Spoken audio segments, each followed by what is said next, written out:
11th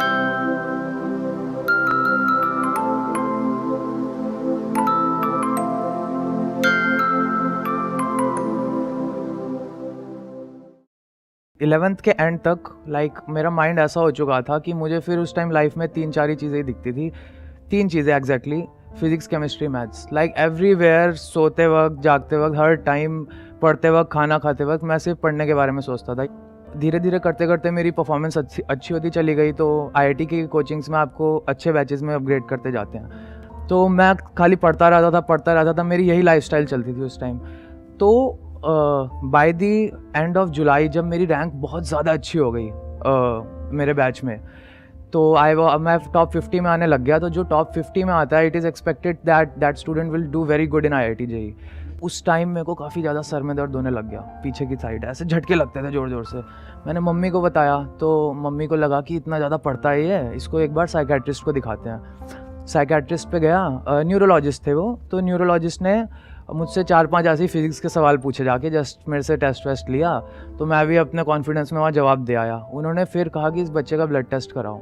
फिर जब nephrologist ने जब पूरी सिचुएशन बता दी, मुझे कुछ भी नहीं बताया गया क्या हुआ है। मुझे सीधे एक रूम में ले जाया गया, मेरे एक नेक में सर्जरी की गई, ठीक है, और यहाँ 2 पाइप्स डाल दी गई। वहाँ जब मैं नेफ्रोलॉजिस्ट के आगे गया कि ma'am what is the situation, क्या प्रॉब्लम है, तो उन्होंने कहा कि बेटा आपकी दोनों किडनीज़ 90% फेल हो चुकी हैं।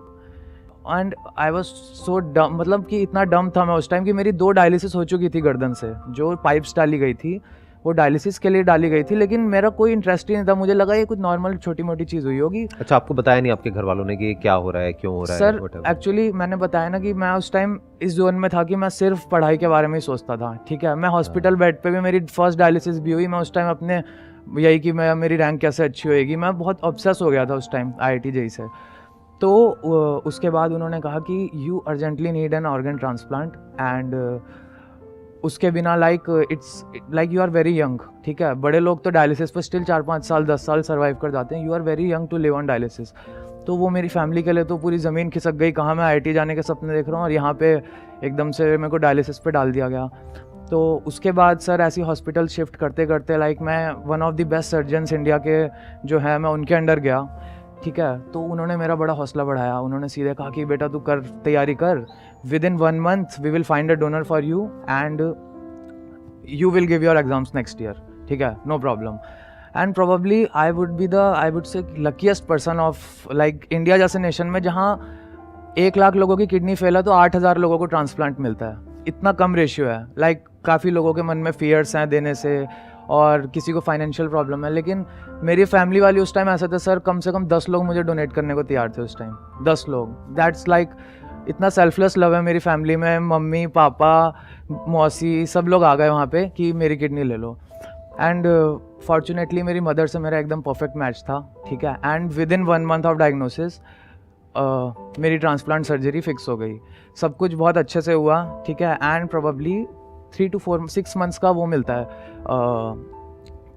You have to be on bed rest. काफ़ी हैवी मेडिसिन दी जाती हैं पोस्ट ट्रांसप्लांट। आपकी इम्यूनिटी एकदम सप्रेस कर दी जाती है, ताकि आपका ये जो बॉडी है उस ऑर्गन को फ़ौरन ऑब्जेक्ट ना समझे और उसको रिजेक्ट ना कर दे। तो ऐसी सिचुएशन में एग्ज़ाम देना पॉसिबल था ही नहीं, ठीक है। लेकिन फिर जैसे मैं अपने पेरेंट्स को देखता था तो वो काफ़ी इमोशनल हो जाते थे कि ये हमारा बच्चा इतना ब्राइट था और एकदम से आज ये हालत हो गई है उसकी। तो मैंने ऐसे ही डिसाइड किया कि I will go for board exams. मैं IIT का एग्ज़ाम नहीं दूंगा। लेकिन मेरे फादर ने IIT का भी फॉर्म डाल दिया उसी में, कि कहीं इसको बुरा ना लगे कि बाकी बच्चे देने जा रहे हैं और ये नहीं देने जा रहा। बोर्ड्स में मेरे सर 88% आए, ठीक है, विच वॉज जस्ट मैंने 1 मंथ प्रिपेयर किया था। लेकिन रियल जो मैजिकल चीज़ हुई थी वो जब मेरा IIT JEE मेंस का एग्ज़ाम था, तो उससे जस्ट 2 दिन पहले मैं वापस अपने इंस्टीट्यूट आया, ठीक है। मैंने कहा मॉक टेस्ट दे के देखता हूँ कि मैं क्या कर पाता हूँ। तो मॉक टेस्ट दिया मैंने, मेरे नंबर आए 110, ठीक है, 360 में से। तो मैं समझ गया मेरा नहीं होने वाला इस साल IIT में। तो लेकिन स्टिल नेक्स्ट डे एग्ज़ाम देना ही था मेरे को। तो एग्ज़ाम वाले डे पे मेरे फादर मुझे ड्रॉप करने जा रहे थे सेंटर पे। तो he was very emotional that day, ठीक है। उनकी आंखें भरी हुई थी कि इतना कुछ करने के बाद भी आज ये दिन देखना पड़ रहा है। तो लेकिन मैं अपनी वही बुक खोल के आई वॉज जस्ट प्रिटेंडिंग कि हाँ नहीं मैंने तैयारी की हुई है, ये वो।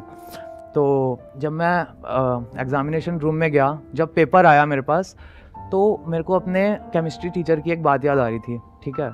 तो उन्होंने एक चीज़ मेरे को बोली थी, हम सबको ही बोली थी कि जिस दिन तुम आईआईटी में 30 क्वेश्चन केमिस्ट्री के आते हैं, 30 फिजिक्स के, 30 मैथ्स के, जिस दिन तुम केमिस्ट्री का पेपर 3 घंटे का पेपर होता है, जो 30 क्वेश्चन होते हैं वो 30 मिनट के अंदर कर दिए, उस दिन समझना वो तुम्हारा बेस्ट पेपर जाएगा। वो केमिस्ट्री लिखा मैंने 30 क्वेश्चन किए, मेरे को इतना पता था इसमें से 27 तो ठीक होने ही होने हैं, 3 पर डाउट था, ठीक है। फिर फिजिक्स किया, मैथ्स करते करते मेरी तबीयत फिर ख़राब हो गई, तो मैं 2 घंटे ही पेपर में बैठा खाली 3 में से, एंड फाइनली मेरा स्कोर था 203 आउट ऑफ 360।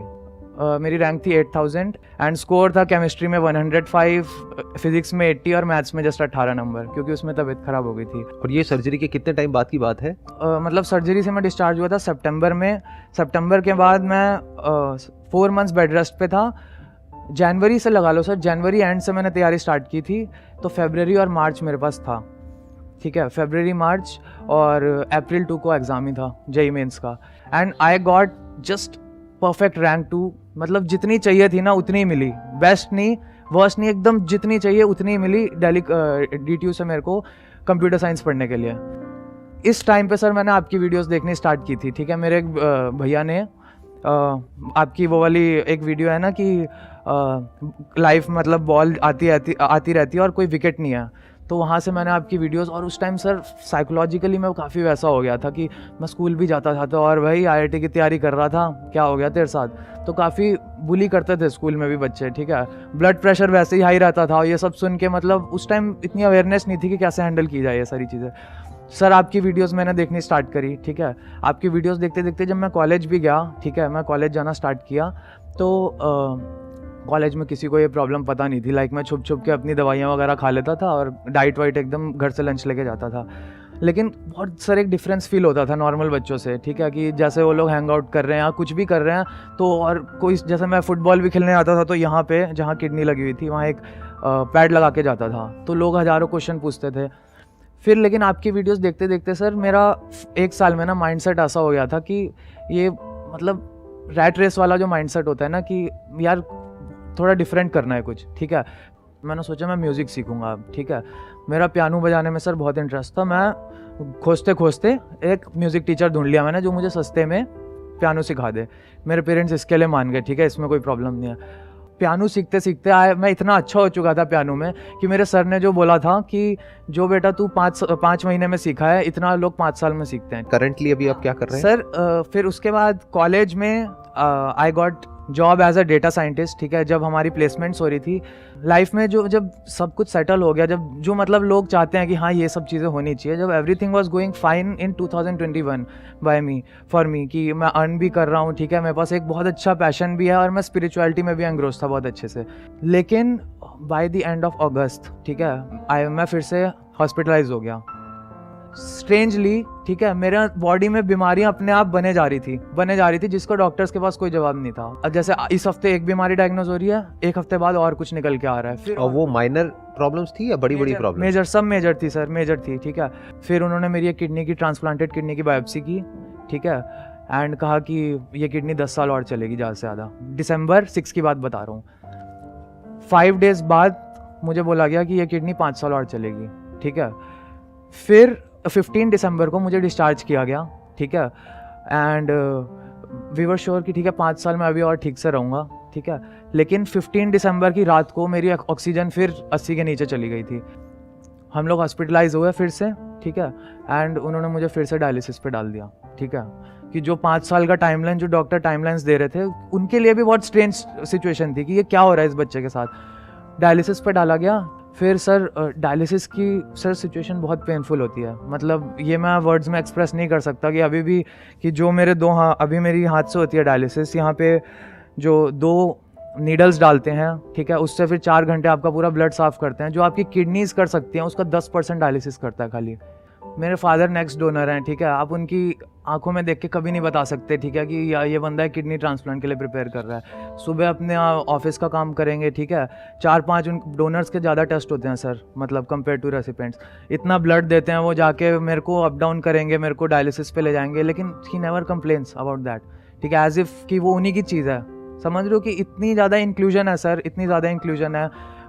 मेरी सिस्टर है, ठीक है, अभी शीज़ वो सारा मतलब एम्स के प्रोसीजर सर इतने मुश्किल होते हैं, इतने ज़्यादा मुश्किल, और मेरे अंदर इतनी जान नहीं है सर अभी कि मैं ये सब चीज़ें कर पाऊँ। लेकिन एज इफ़ कि लाइक ग्रेस ने पूरा सब कुछ सर क्रिएट किया हुआ है प्लान कि हाँ ये चीज़ें ऐसे ऐसे होती जाएंगी और चीज़ें सर उसी हिसाब से लाइन पे आ जा रही हैं। सर एक मिथ मैं बस्ट करना चाहूँगा इस वीडियो के थ्रू कि लोग इस चीज़ से डरते हैं कि वो अपना एक अंग दे देंगे तो हाँ वो कैसे सर्वाइव करेंगे। My mother is doing absolutely fine, है ना, and my father will also do absolutely fine, ठीक है, कोई प्रॉब्लम नहीं आती एक ऑर्गन डोनेट करने के बाद। एंड प्रोबेबली आप किसी की मतलब लाइफ सेव कर रहे हो, इससे बेटर आप कोई चीज़ डोनेट नहीं कर सकते एज फार एज मैंने अपनी लाइफ में जो भी देखा है अभी भी। मैंने पर्सनली अपना एक ऑर्गन डोनेशन फॉर्म साइन किया हुआ है और सबमिट किया हुआ है हॉस्पिटल में कि अगर मुझे कभी भी कुछ भी होगा तो मेरे सारे ऑर्गन्स वहाँ पे डोनेट हो जाएंगे, और अपनी फैमिली को मैंने बताया हुआ है कि कभी भी ऐसा कुछ हो तो इमीडिएटली मेरे जो सारे ऑर्गन्स हैं वो सब डोनेट होने चाहिए। लेकिन वो लोग जो ऐसा नहीं करते हैं किसी अंधविश्वास की वजह से या किसी वजह से, तो उन लोगों को कुछ मैसेज आप देना चाहते हैं? यहाँ पे ये कैमरा है, आप जो चाहे बोल सकते हैं ऐसे लोगों को। यस, लाइव ऑर्गन डोनेशन के साथ साथ एक कैडिवर ऑर्गन डोनेशन होता है, विच मीन्स कि just after your death if you go through an accidental death और any form of death, like sudden death आपकी हो जाए, तो आपको जस्ट एक फॉर्म साइन करना होता है। एंड वो फॉर्म इजीली गूगल पे अवेलेबल है, it is completely free of cost.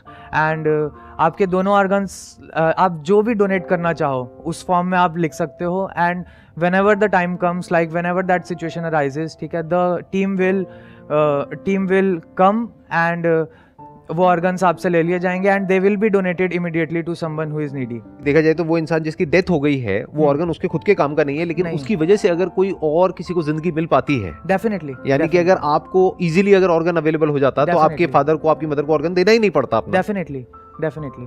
Thank you so much for coming here. Thank you so much sir. Most welcome.